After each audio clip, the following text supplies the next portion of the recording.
They supported the BLM riots of 2020. Almost every member of the January 6th committee did. A lot of them supported the riots in Los Angeles in 1992.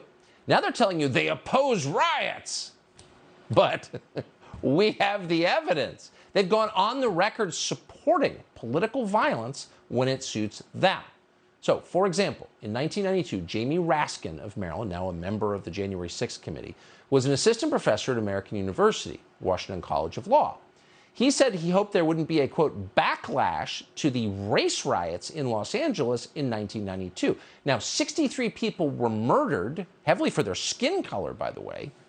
There were thousands of injuries. There was $1 billion in property damage. Reginald Denny was ripped out of his truck and beaten nearly to death on camera.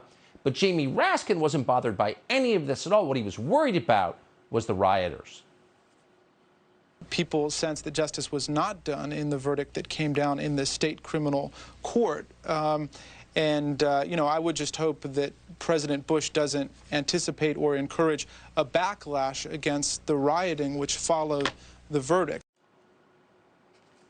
Yeah, Reginald Denny. What did Reginald Denny do wrong? He was hauling a load of cinder blocks to the wrong neighborhood, and he had the wrong skin color, so they beat him, almost gave him brain damage. But that's cool.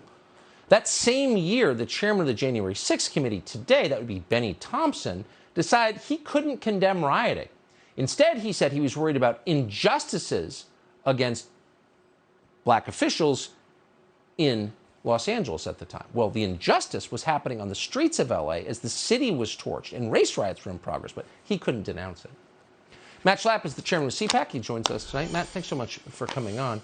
So it's a little much for precisely the same people who have no problem with real political violence, grandstanding and hyperventilating about what happened on January 6th. Why does no one point this out? Yeah, and why does it have to be shown on your show? I mean, the public records of these elected officials is there for the entire media to see.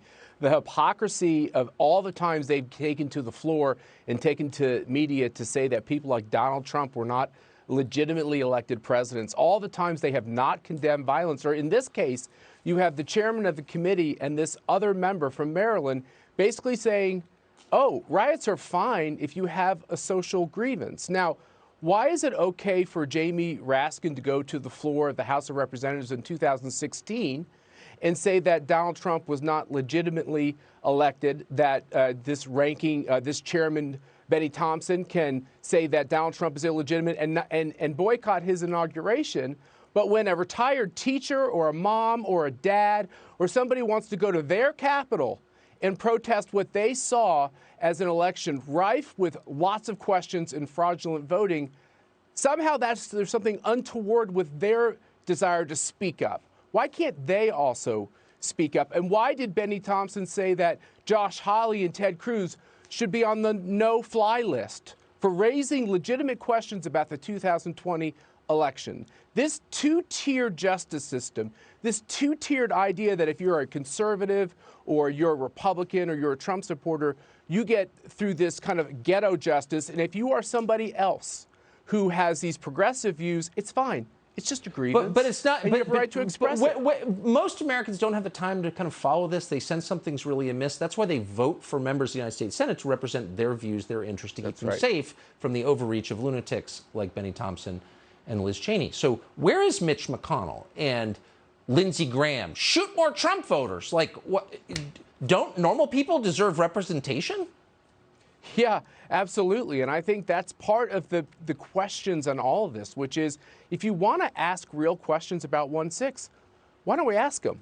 Why don't we find out the reason why the Capitol Police Force, we just found out through our FOIA this week because of Tom Fitton at Judicial Watch, that the Capitol Police going into 1-6 was at 50% strength. How come that was allowed to happen? How come that was okay? We all knew it was going to be a tumultuous, emotional day.